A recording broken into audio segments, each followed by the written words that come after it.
Ku mazina yanjye nitwa Uwimana Jean Bosco, nkaba serukira akabarije natanguje na sosiyete yitwa mu majambo make Jebuko Gitegazi Eden Business Company. Ivyo dukora ibintu bijanye na sudire, guteranya ibintu bijanye n'ivyuma. Ivyo twodondagura hariho imiryango n'amadirisha, hariho ibitanda, hariho amasharpante, hariho amagutiere metalike. Abamfashe mu mugongo bwa mbere aravukanye, uwo tuvukana grand frère.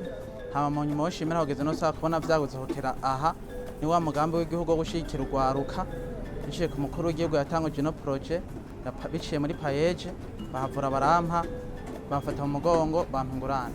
Iyo ngurane yasanze ndi ku rugero rw'uko naringeze nko miliyoni 15 kuko naronka amasoko mato mato, ariko iyo ngurane ahiziye nca ntangura guhiganwa n'ayandi masoko makuru hamwe nshobora guhiganirwa kimwe isoko y'imiliyoni 50 kuduga. Niyo avantage nagiye mbona. Ubwa mbere hatanguye bake, twari 4-5, ariko tugenda turaduga. Ubu uwonyengezaho shobora no bigiye ngaha, hariho abigiye ngaha tugeze mu bakozi turenga 27. Nahembye abakozi ndashobora kuronka amafaranga agera nko ku miliyoni 3-4.